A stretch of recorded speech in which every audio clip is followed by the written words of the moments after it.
Welcome everyone to Color Commentary. We are your Pauper commentators, Michael Petchik and Adrian Guarzales. How's it going, Adrian? Oh, you know, good. How are you, Mike? Doing all right.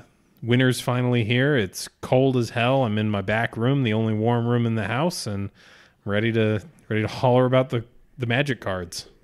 Hollering about those little expensive brown pieces of paper. I read a Frank Harston article recently that said if your Magic card is over $70, it is worth more than its weight in gold. Yeah, and that's actually a really solid article, because if it's the one I'm thinking of, it was the one where he also then went on to like figure out how many other valuable materials a Black Lotus was worth more than by weight.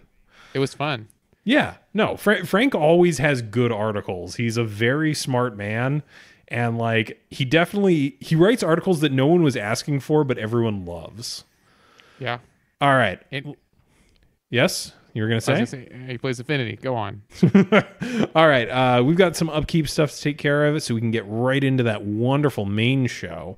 First and foremost, we are brought to you every week in part by Original Magic Art. Original Magic Art is a online store with the finest in dice bags, playmats, art prints, and tokens from throughout the history of Magic and the history of the world at large.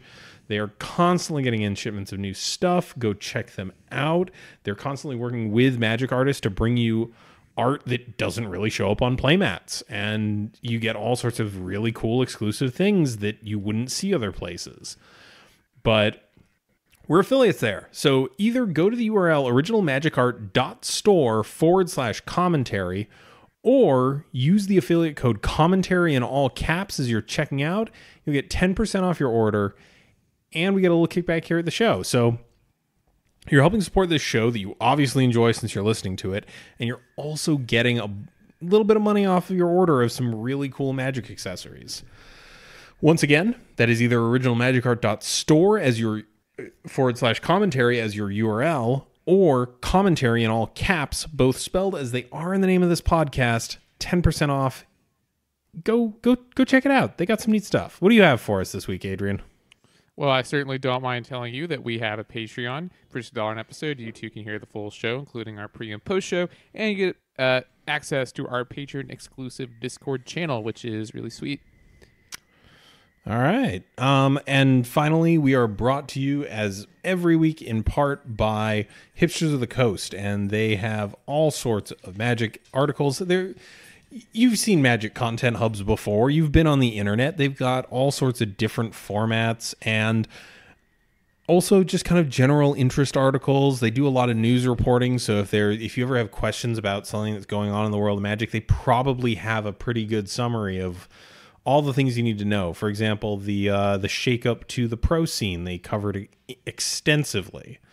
But yeah, go check them out. And if you find something you like, don't be afraid to let them know on social media and let them know that it was you found out about them through us. It helps show that our fans are more two-dimensional, got other interests outside of the Pauper cards. All right, so let's get into this. We have we've been getting a bunch of emails lately for our show. We don't usually get that many emails, but people have been writing in with stuff that they want to hear about, and we both got reasonably excited about this one. So should I just go ahead and read this one? Yep, go ahead, Mike. All right, so we got an email. Hi, Mike. Hi, Adrian. I was listening to a recent podcast with the Pauper League updates, and it just struck me that there are a lot of decks, like Tron, that now have multiple minor variants among themselves. Would it be possible to do a podcast topic on those decks and their variants? And person goes on to list several examples, and they close it out with, keep up the great work, guys. I've been listening to you since day one. I'm sorry about that. And you're the podcast I always look forward to listening to on my travels to work every week. Really appreciate the work that you put into the Pauper community and the MTG community as a whole. Thank you. Regards, Ricky. All right. So Ricky wants us to talk about the variants of specific decks. So when we go into this, we're going to be examining a couple archetypes and then breaking them down into variants therein. And I guess we're going to kind of talk about standout cards that separate these different variants from one another, a bit of how the game plan changes, and maybe just some general suggestions of which of these might appeal to you. Does that sound good to you, Adrian? Yeah, Mike, that sounds great to me. Go on. All right, so we're starting off on a high note. So Tron is so big that we actually had to divide the Tron decks into two separate chunks that will then be divided. Turns out, big mana, you can do whatever you want. And Legacy, not so much. In Legacy, you're pretty much playing Eldrazi. But Modern, you're pretty much playing Modern Green. But a Pauper, you can do whatever you want. It's really cool. Well, sometimes in Modern, you're just slinging Karns into your opponent's face. But, here we get like a pretty wide variety. So we broke it up into two big chunks. The first of which are the Murasa Tron lists. And we're kind of using this because that was the progenitor of the more controlling style of Tron decks, where you play Tron because the big mana advantage helps a control deck go over the top, but you're not always necessarily looking to hit Tron immediately. You have other early game interaction. It just so happens that in order to just close out the game, you're just going to go, all right, sure, I've got 15 mana out. I'm probably going to win this.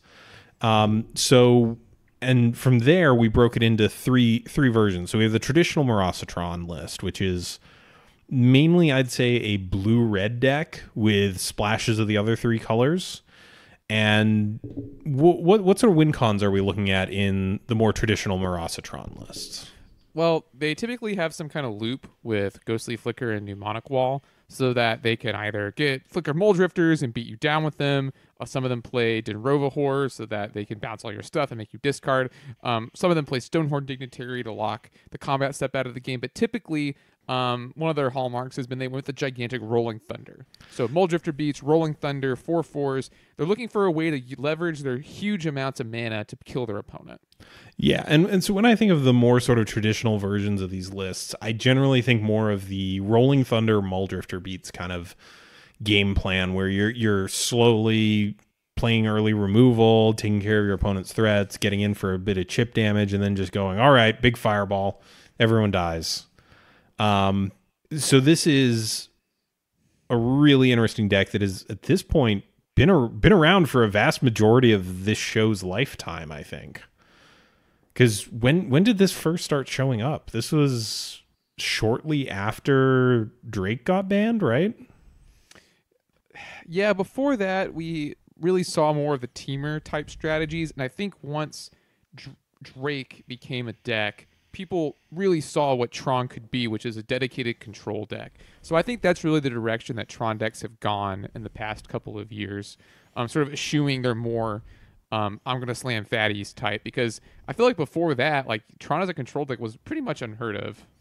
Yeah, it definitely wasn't like the preferred option of those. So then we have the Dinrova Horror and Stonehorn variants. And Dinrova Horror, just as a reminder, and for folks who are just joining us here, is 4, a blue and a black for a 4/4. When it enters the battlefield, it bounces a permanent, and that permanent's controller discards a card.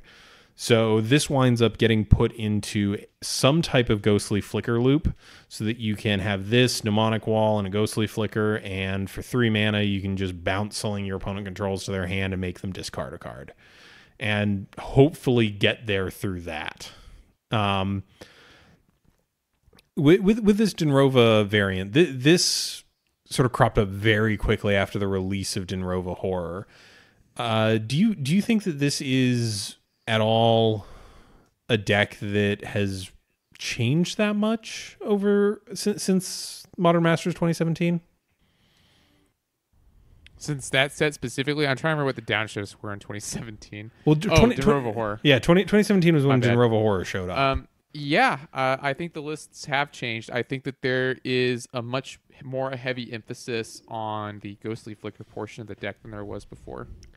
Yeah, and then Stonehorn Tron focuses on looping a Stonehorn Dignitary, which is a 4 mana 1/4, I want to say. I don't remember the stats because that's not the part you really care about. You care about the fact that it says when it enters the battlefield, target player skips their next combat step, and you're hoping to kind of lock your opponent out of ever dealing combat damage. It is a 1/4. Wonderful. I do remember these useless things. So if you have a ghostly flicker, you can just kind of keep your opponent from ever really getting in on the ground against you again, or in the air for that matter. It kind of forces them to have either an alternate win condition in the form of milling you out, or being able to have burn spells that go to the face. But this is kind of a weird beast. Turbo Fog doesn't really get that much time outside of Pauper, and this is kind of a Turbo Fog deck. Do you think that's fair? Yeah, I would say in a way, yes. Because, you're just looking to lock out your opponent. Turbo Fog, maybe not, but definitely very heavy on Fog. Fogs are great in Pauper, it turns out, because lots of decks want to win in combat. Then we also have like a single effect that allows you to kind of ignore fogs in the entire format, in the form of, what is it? Flaring Pain, the weird judgment common. But yeah, these decks, and sometimes there's a little crossbleed between the two where you'll see like Stonehorn decks running Dinrova Horror. So that way you can kind of, because the issue is if you're just fogging your opponent all the time, they can still have blockers. It doesn't really stop them from like stopping your game plan. So sometimes you'll see these decks running a Dinrova Horror just as a way to kind of like, all right, we've got the lock in place. We're just going to bounce a bunch of your stuff so I can start getting in with this 4/4 and close out the game that way. So this is sort of the cluster of the control based Tron decks. And I guess as a whole, who would you kind of recommend these for? Like, is there another deck that we can really compare this to in another format? Really, if you like hard control, I think this is where you want to be. Yeah, it definitely has a little bit, it's a little bit more on the edge. It never feels super, super solid all the time. But once you can kind of stabilize, it does feel really, really commanding in the way that, a pair of mnemonic walls and a ghostly flicker makes sure that you have infinite access to whatever instant or sorcery you want out of your bin is like a really neat thing you can do. Like, do you want infinite counterspells? Sure. Have Condescend every single turn. But yeah, these are definitely like more controlling decks. So Adrian, in tradition, since I am usually the one who gets real excited about control decks, and you're the one who usually gets really excited about turning things sideways and value engines, what are the rest of the Tron decks that we're not talking about here? Well, Mike, I'm glad you asked because I also like busted mana. So the other types of Tron decks that we wanted to classify are what we called big mana Tron decks. So the most traditional version of Tron I can think of is we talked about it on the show, is Teamertron.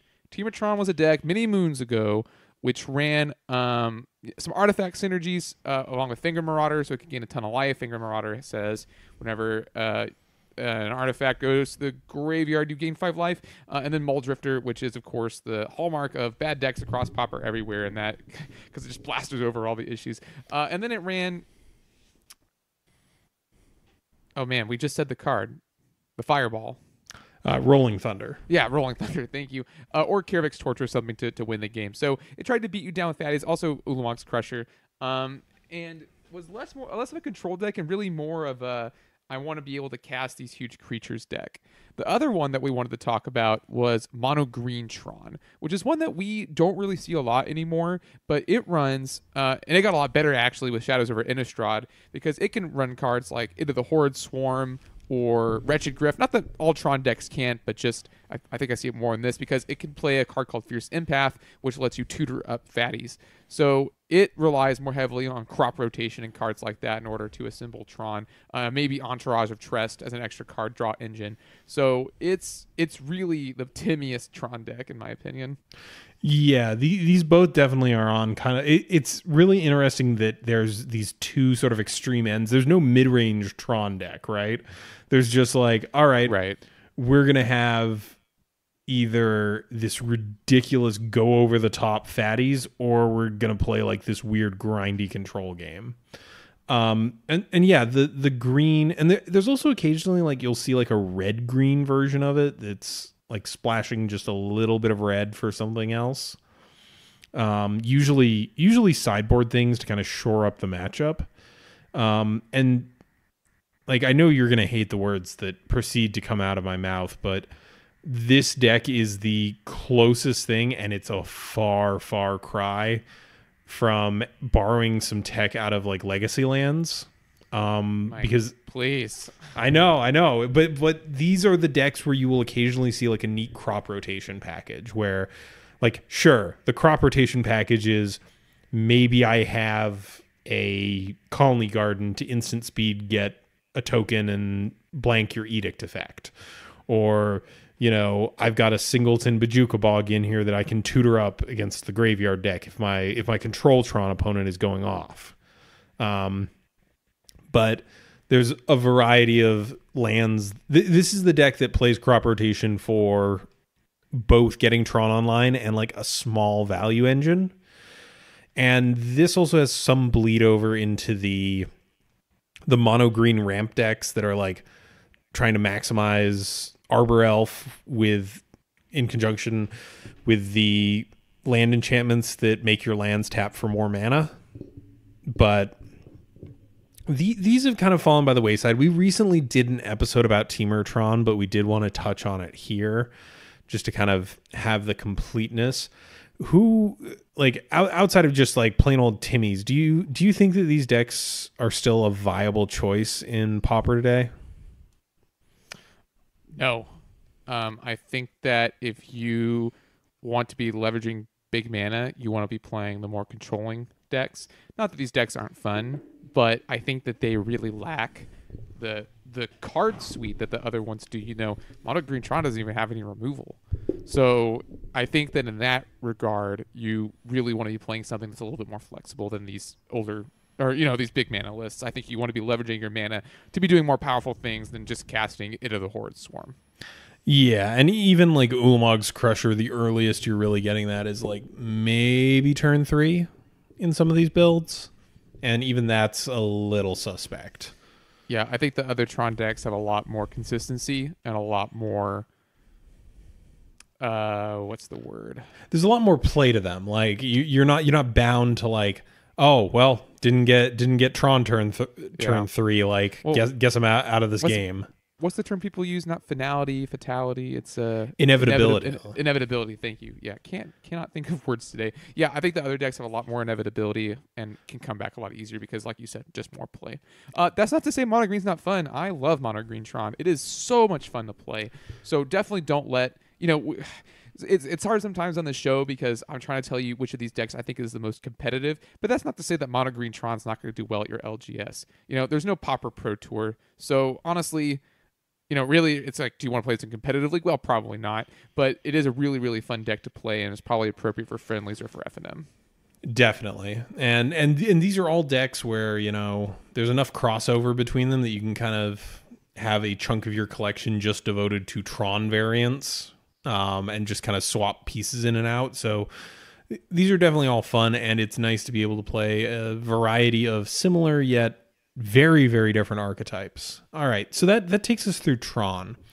So the next one on our list is Delver decks, and we're talking about decks here that are, I guess the best way to say would be tempo Delver decks, because we're not touching the Kiln Fiend combo deck, which has and still sometimes does run Delver of Secrets. But we're talking about the 3 main variants, and those are the traditional mono blue, the blue red, and the blue black versions. So Adrian, can you tell me what the difference between these 3 is, besides the fact that they have different color identities? Excuse me. Certainly, Michael. Nothing would make me happier. So blue red is what we call Scred Delver, or is it Fey? I guess that might be a different deck.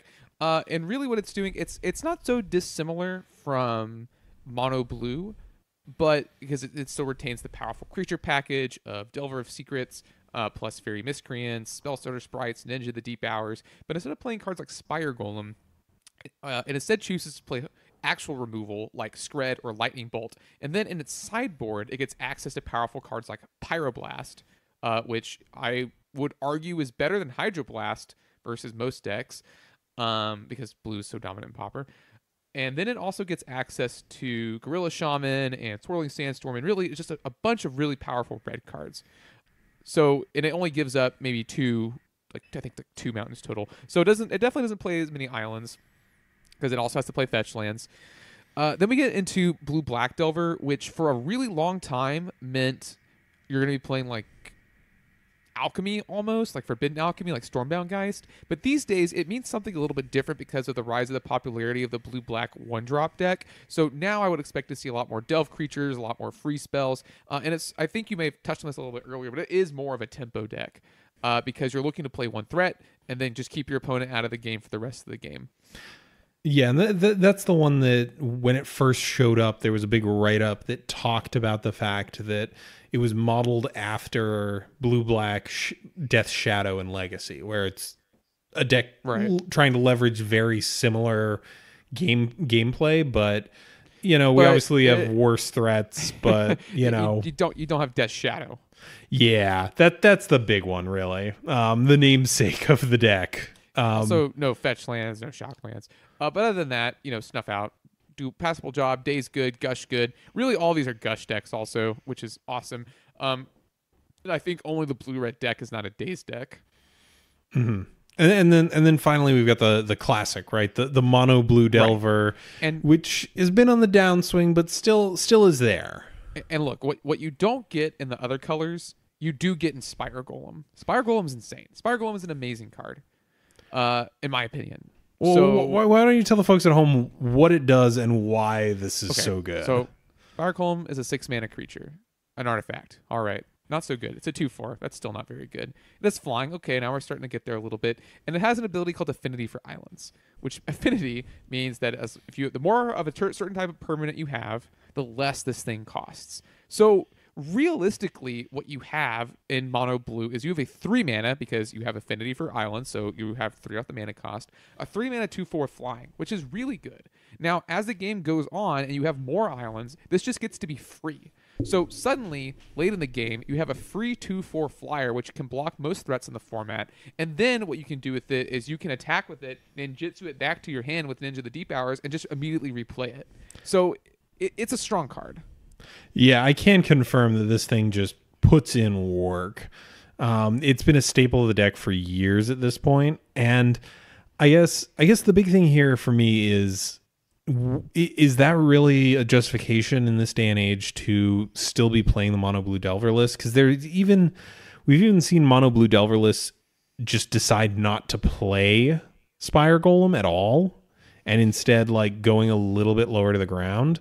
So I guess what's keeping mono blue Delver in the game at this point? I think it's also the best days deck because it plays so many islands, and it's good at casting Gush just because it only has islands to return. Other than that, I don't know, maybe largely play preference. Yeah, I could definitely see that. Because its real weakness is it doesn't have any hard removal or burn, I should say. Yeah, I was gonna say because that's the two reasons that we've seen. So the red splash allows you to kind of shore up some traditionally poor matchups for Delver. It lets you have an out to elves, which has always been like just an uphill battle for that deck to deal with. And it also gives you a slightly better matchup against stuff like Stompy, which traditionally, while it's no longer in the numbers it once was, Stompy has traditionally been a deck that preys on Delver decks. So being able to kind of have outs to that sort of strategy that does do so well traditionally against your deck is a pretty strong reason. Now, the blue-black deck it gets more removal, but it doesn't get sort of the mass removal. It still doesn't have the world's greatest like elves or go wide matchups. So what do you think the big draw there is? I think Gurmag Angler and Sultai Scavenger. Just big bodies. Yeah, just the threats. I think the threats are strong. All right, I can totally buy that. And the fact that like it is, when we first talked about it on the show, it is a Xerox style deck. It's just going to burn through its cards. It's going to hit what it wants to hit. And all of that helps fuel Angler. Now, these three, you mentioned these were Gush decks. These are, and we talked about this a little in the pre-show, but we should bring it up here. We've been keeping an eye on the Ultimate Masters results over the weekend, and we got challenge results to talk about in very brief. Foil. Let's talk about foil, Adrian. All right, let's talk about foil. It's great in these decks. Am I right?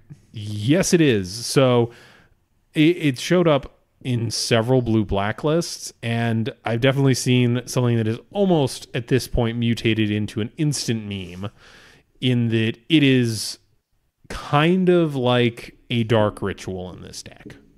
Because so foil, for those who may have forgotten, is 2 blue for a instant counter target spell, but you can pay an alternate mana cost of discarding an island and another card to cast it. So there's this whole interaction where, like, if your opponent has removal for your angler, you can cast a foil, pitch 2 things, you wind up with 3 things in the graveyard, and now your next angler is 3 mana cheaper. Do you think that that's legitimately a good enough reason to cast this, or do you just think that the fact that this is a deck that gets to run Gush pretty much for free is just enough to make it good? I mean, I think that's insane. Gush is an insane card. So Gush is an insane card that happens to play very, very nicely into this exact thing. And I mean, like, the blue-black angler deck is at most going to have around 12 threats. So being able to keep up free counterspells is something that it's a very big fan of. I think the fact that it incidentally fuels Delve is just, like, nice upside for these decks. Yeah, absolutely. But yeah, we did see in the top 32 of this week's challenge, 5 decks running some quantity of foil in the 75, and 1 deck that ran 4 copies of Fire and Ice. So no huge turnouts yet, but I can imagine that foil will continue to show up in the challenges to come. All right, so those are the 3 Delver decks. Do you have any other sort of closing thoughts on that sort of archetype and its subdivisions therein?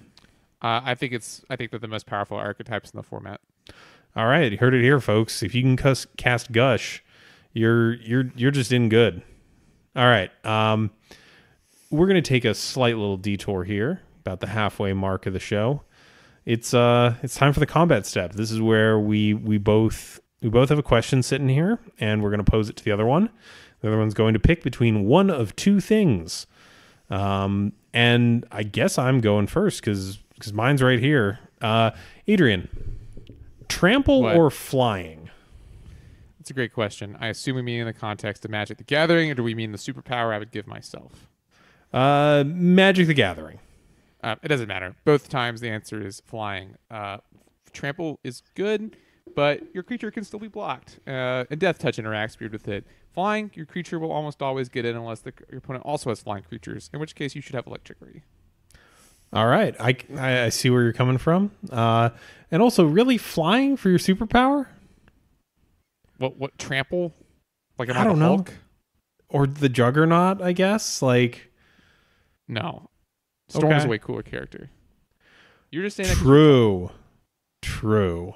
You present a powerful argument in one of my favorite X-Men, so sure, points to you. What do you have for me? Well, Mike, I have a great question here.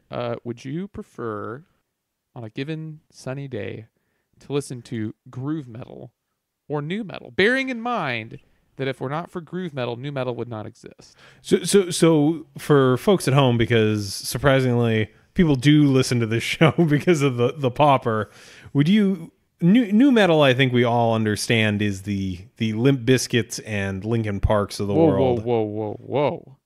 You just gonna leave out Slipknot? Slipknot's fine. Is it? You don't like Corey Taylor? I really don't. But well, hold on. Do you like Rage Against the Machine? That's kind of a new metal band. I mean they are, but how about you tell folks at home what groove metal is and give them some examples if they are so curious. Well, groove metal.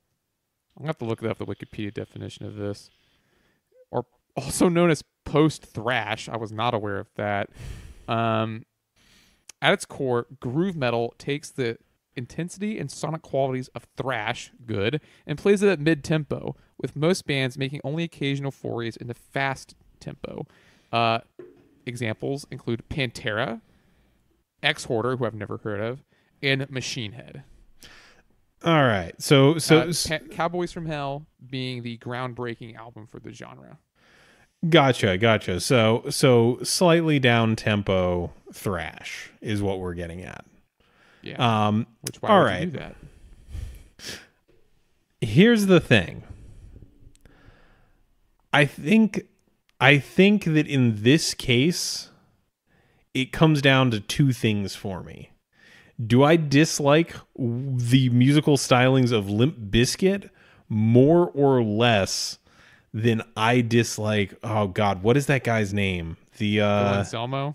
Phil Anselmo. Thank He's you. Pretty You awful. You knew exactly who I was talking about. Well, he's pretty awful. But we should talk about the music. The music itself, it's an easy one. I'm gonna go with groove metal. But in terms of the people involved in the genre, and this is going to be a weird stance to take, I feel like most of the people involved in nu metal are corny but harmless. Like, bold words. I'm gonna quickly Google Corey Taylor. Well, like Fred Durst is by definition like. Didn't he try to drop kick someone? No, he was kicked. almost drop kicked by one of the people from ICP. We've been over this. Also, I'm giving Corey Taylor some guff, but I do like Stone Sour. I do like some Slipknot songs. So, but I agree. I think groove metal is better. All right, we got somewhere on this. Adrian and I have very differing music tastes in terms of tone and tempo.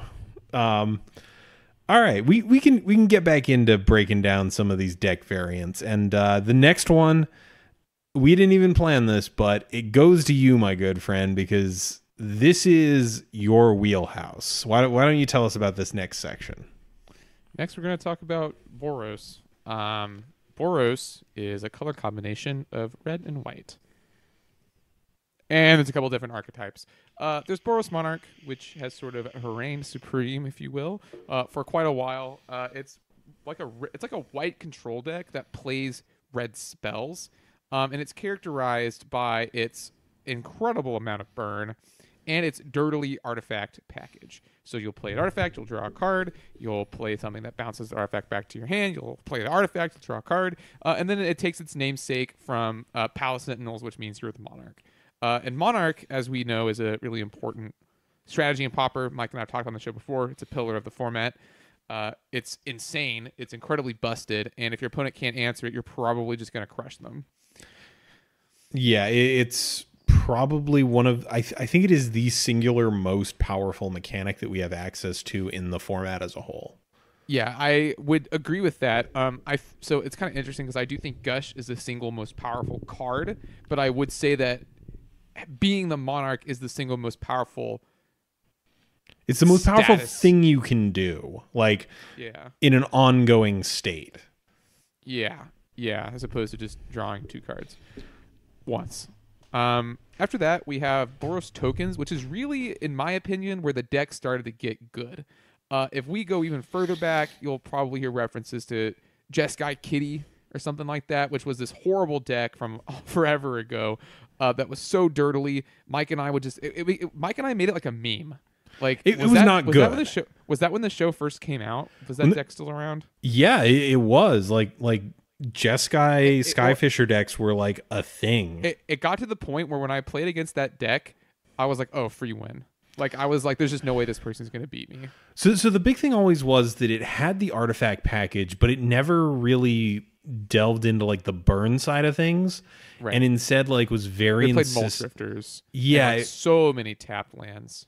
Yeah, that was the big thing. I think like 2 lands in that deck at any given day would like come in untapped. And it was very slow. And like if you could like turn the corner with it, it could close out a game, but it was just very slow. It was a deck where you were always playing from behind.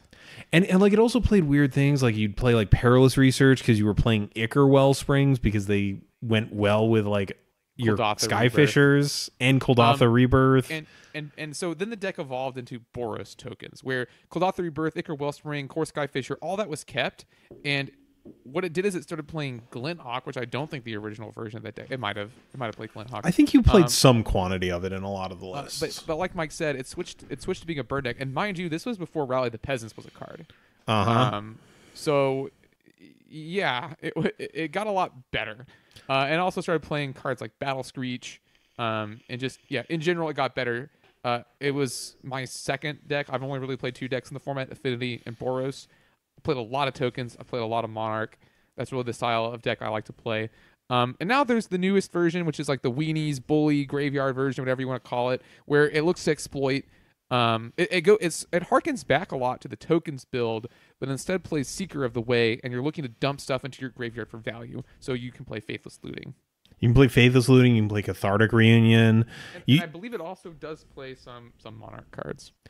Yeah, it's kind of one of those things where in this format, if you're in white, you're kind of priced into playing Palace Sentinels somewhere in the 75, just because otherwise, why are you playing white?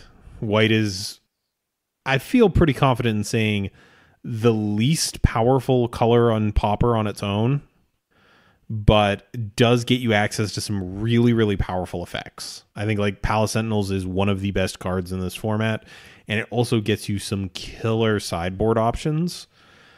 So I guess with these, we've got a pretty wide range here. We have a Artifact Synergy mid-range control-ish deck. We've got a tokens deck with a artifact package in it. And then we have a sort of weird, what would you class this like graveyard centric build of it as? Like, is this just a mid-range deck? It's basically just Pauper Dredge when you get right down to it, Mike. No, don't say those words. Try again. No, I don't know. I think it's more of an aggro deck than the other ones. I think it's more of an aggro deck than Monarch. Maybe not as much as tokens, but you're looking to win the game with like Seeker of the Way. Seeker of the Way is a card that you really want to be racing with. It's not really a defensive card. Yeah, it's definitely on the more aggressive side of things, but it's still not like this is not a we're jamming a bunch of 1-mana 2/2s kind of aggro deck. Right. So it's cool to see kind of the evolution of it over time, because Monarch is still, I'd probably say, the dominant version that we see the most of week to week, but the graveyard oriented version is picking up speed, and you know, every so often we'll see the more traditional Kuldotha version put in a showing, but that one's kind of on the outs at the moment. So I guess if obviously you've given most of these deck lists a whirl, what would you say to someone who's like interested in the Boros decks? How would you kind of delineate these among like play styles? I would say, do you want to play a more aggro-focused deck? Do you want to play a more controlling-focused deck? And do you like mid-range? Because I think at their core, all of them are really mid-range decks. Some of them go faster than others, but I think you're looking to control board presence. You're looking to build up your own board. You're looking to 2-for-1 your opponent where you can, and sort of grind them out over a long game where you'll end it in a big finish. All right. That sounds like a great breakdown for folks who might be interested in it. All right. Next on our list of archetypes with sub-archetypes, Funfinity. Affinity. Yeah. Funfinity. Because Funfinity. it's fun. It's fun to play Affinity. All right. I love playing Affinity. You know why I love playing Affinity? Because I love going Darksteel Citadel, Mox Opal, Memnite, Arcbound Ravager in Modern. And that's why I started playing Affinity in Pauper. I mean, except we actually play cards with the word Affinity printed on them. That is the one big difference here. Does Modern Affinity actually have anything left in it that has the words Affinity for artifacts? No, they should call it Metalcraft. I mean, there are people who will insist on calling it robots, but I don't know how you feel about that. Affinity and Pauper is still pretty sweet. When I'm in between legacy games, I like to play Affinity. These days. And it's just fun. And so we've talked about this fairly recently, sort of the delineation between two versions that we've seen sort of split apart from one another. So the core of the deck is still the same in that you're playing the artifact lands, you're playing creatures that synergize well with artifacts, and you have some quantity of, ATOGs and just big things. But we've got these two versions. We've got the version that plays a large density of just 4/4 beaters, and then we have the all-in combo version. And I hate to really sort of throw this on you, but you are the Affinity guy here. And we've kind of talked about this a little bit. Can you kind of give people sort of the quick rundown of these two decks and their relative strengths and weaknesses to one another? Absolutely. So the beatdown version that Mike is referencing is a deck where you're playing just super efficient threats. Think Carapace Forger, think Mirror Enforcer, Frogmite to a certain extent, Gearseeker Serpent. You're looking to, like it says, you're looking to beat down. You have ATOG, of course. ATOG is really the most powerful card in the deck. And if you win with Fling, great. If you don't, fine. You're looking to overwhelm your opponent really quickly, which nut affinity draws can do very easily, which is why the deck is, very high variance, but very, very good when you have a good start. Like I feel like Affinity is one of those decks where the good draws are almost unbeatable. Just because you're throwing so much at your opponent, and in Pauper the answers are largely 1-for-1s, and it's tough to 1-for-1 a 2/2 and 2 4/4s. Yeah, and also just the fact that your opponent is always kind of playing from behind when it comes to their mana use. Yeah. Because like even if your Mirror Enforcer is free, even if they have that Flame Slash, you're still up in the mana race. And then ATOG by itself is a hugely threatening card. And ATOG on an empty board is lethal 9 times out of 10. Or they have to find some way to deal with it. So it'll force them to block unfavorably. They'll have to spend removal on it. And then if you have an ATOG or a Fling in your hand, you can just draw the other piece and win on the spot against some decks. So that's why the deck is so powerful.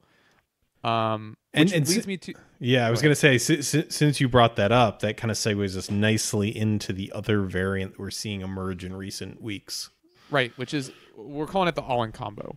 So the all-in combo really references the fact that you might not even be trying to fling out your opponent, but the deck is way more geared towards that. So it cuts a lot of the aggressive creatures and instead opts to play Terrarian, which will always draw you a card when you sack it to ATOG and Ichor Wellspring and Perilous Research. It's looking to dig deeper into the deck. Some of them we even saw playing Lonely Sandbar. So really just looking to dig you as deep as you can in order to eventually fling kill your opponent. Now, to supplement that plan and to make it so you don't actually have to do that, it also plays Disciple of the Vault, which gets around Fogs, which gets around Stonehorn Dignitary Locks. So there is definitely something going for that deck. In addition to all the extra card draw, which is largely air I want to add in both of these decks, Disciple of the Vault says whenever an artifact goes to the graveyard, your opponent loses 1 life. Any graveyard. So it's also a mirror breaker in that regard because it kind of prevents your opponent from comboing off. Or if you kill some of their artifacts.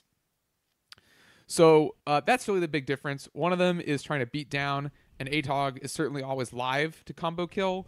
And I've flung many an ATOG at my opponent. Let me tell you, it is sweet. With foil in the format, though, that might be happening a lot less. I was going to say, is that just kind of the crux of the difference between these two? Like the all-in combo deck has a much worse blue deck matchup as compared to the other one that can just kind of play an aggro game plan. Is that really kind of the crux of it, whether or not you care about losing to blue decks? Well, you can still not lose to blue decks. They could counter ATOG, sure, but the Disciple of the Vault makes it so you don't actually have to fling your opponent. True, but that is getting through 20 artifacts. That is not... if you have 2, suddenly it's a lot less. Sure, I'm still just a little hesitant to kind of go all in on a game plan that is a little better than Thermo Alchemist in my mind, but it's not just dead in the water, right? Like it certainly isn't just like, oh, okay, you've got islands, can't do this. We're good here. But it definitely loses some edge against those decks, and in contrast, probably has a much better matchup against non-blue decks, because if you can't interact with that ATOG combo, like really, what are you gonna do? Like it's just gonna happen at some point, and they're just gonna bash your head in for 20. Yeah, absolutely. Also, I have sweet arena fling promos, which I like to talk about. Wait, there's an arena promo of Fling? Oh yeah, it's the Stronghold art. Oh, neat. Oh, that's right. I remember that. The good old like Paulo Parente giant throwing a Mog. It's a stinky guy throwing a goblin. A stinky guy.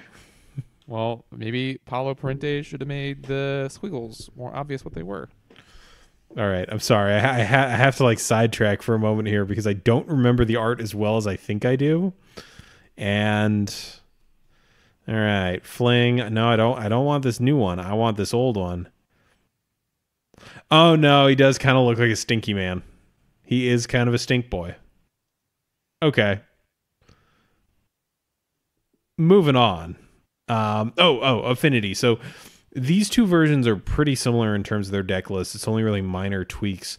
Is there one that you kind of prefer in the current metagame? Do you think that sort of the all-in, like, just hope to get good matchups is better at this point? Or do you think that the Classic still has I think a the little Classic bit of an is edge? better because I would even maybe want to cut Fling and go down to like Teamer Battle Rage, which can still win the game with your 4/4s. I think Fling is at a very bad spot right now because of foil, because against blue opponents you could always just combo kill them if they were tapped out. With foil in the equation, you can't really do that anymore. Yeah, that does make it. I would say that Fling is maybe the most force to willable thing you can do in the format, and I say that because it's something that something busted your opponent will do, and you have to react to not lose the game on the spot. I mean, is there still like the argument that okay, I just don't fling, I just don't go for ATOG Fling, where it's like, okay, I'm just gonna fling a 4/4. Yeah, and you leave up Pyroblast or Dispel or something. You can also do that. Yeah, I do have to say one of the interesting things that struck me is I've seen a good amount of the all-in combo lists that aren't running like main deck counters, which seems a little odd to me. I don't really like Metallic Rebuke, to be honest with you. So I've never really run it. Even in traditional Affinity? Yeah, even in traditional. I'd rather be proactive. Okay. I can respect that viewpoint. All right. It looks like when you play Metallic Rebuke, it looks like you're cutting like Flare Husk, and I think that's a mistake. I think cutting Flare Husk for Rebuke is wrong, just because Flare Husk does enable some of the nuttier like opening hands. But yeah, I don't like that, but I do like having Metallic Rebukes. Right. All right. So rounding out our sort of diverse archetypes, and please note, folks, this is not an all-encompassing list. We do an hour-long show. We're not going to get to every single deck that has multiple variants. The last one, fan favorite, and frankly, a deck that probably has as many different variants under the sun as you can choose to brew up. It's Tortured Existence. So Tortured Existence is an archetype that has been around for ages. It is a long-time brewer's favorite. And we're focusing on 3 variants of it, all of which have had results in the past 365 days. That was my rule for this because I didn't want to dig through some really weird results. And the 3 main ones are, you've got your black-green ones, which are sort of the more traditional mid-range, grindy, controlling end of mid-range sort of stuff.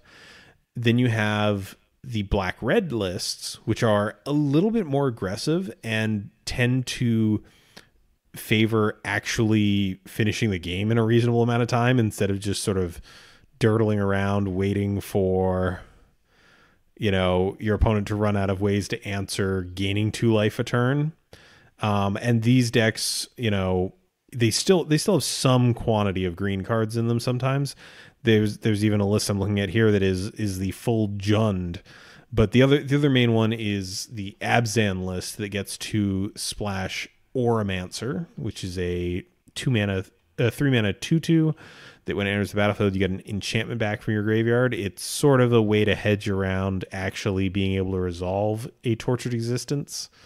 But this is a deeply diverse archetype, and Adrian, do you have any like initial impressions, or is this just going to be me talking about weird janky decks? Seems bad.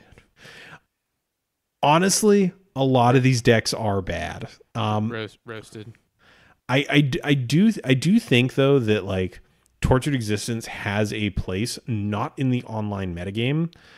I do really think that this is a great like going in blind in a paper metagame that you, if you have the inclination that it might not be sort of a more experienced Pauper crowd, I think that this is, it's got enough like close to 50-50 matchups where it's going to account for a lot of the variance, especially because in paper people play weird things, and this deck is pretty good at handling a decent range of things.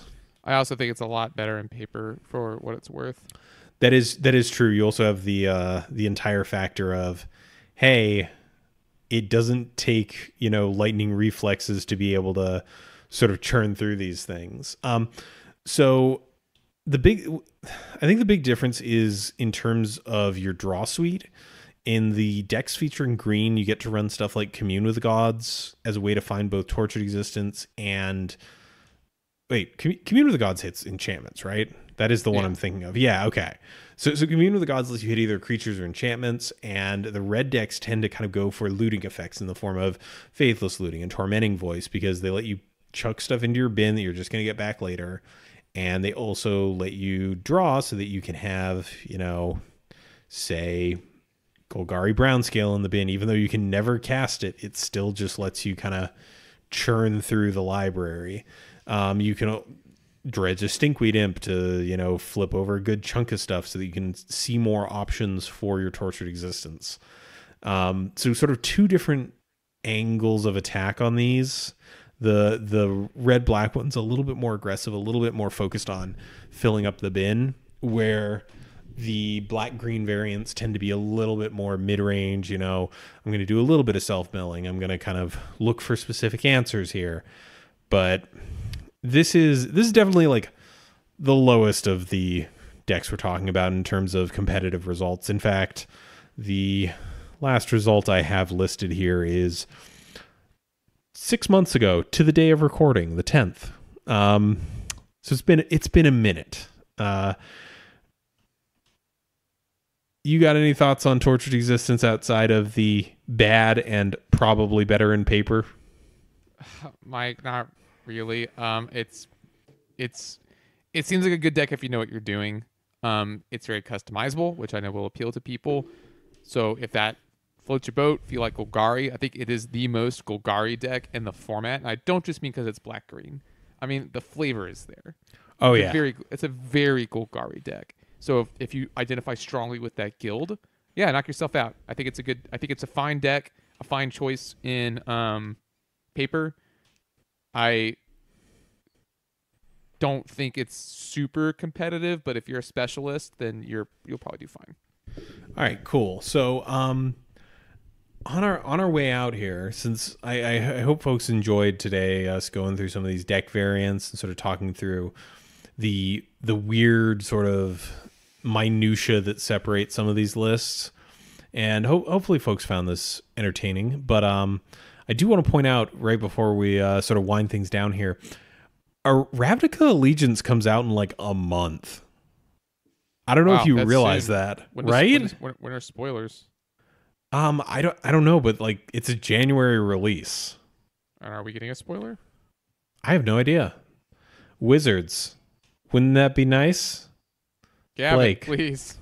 No, Blake. Blake's the one you got to talk to. Blake. Gavin's the one who's been on the show. True. All right. Who knows? Maybe this will be the first time we get a spoiler. We've never had a spoiler card, but it sure would be fun. But yeah. All I want for Christmas is a spoiler. You hear that, Wizards? We're here for you. Hear that, Wiz?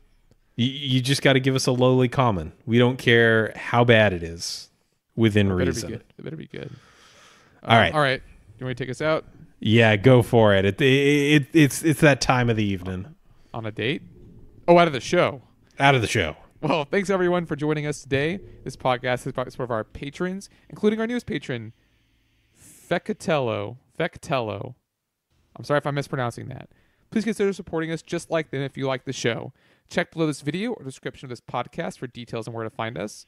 We'd like to remind you that if you're listening to this on a platform with reviews, they're always appreciated as they boost our visibility, but please, 5 stars only. If you've got a deck list or idea for a topic, feel free to contact us either via our website or you can email us directly at colorcommentary@gmail.com.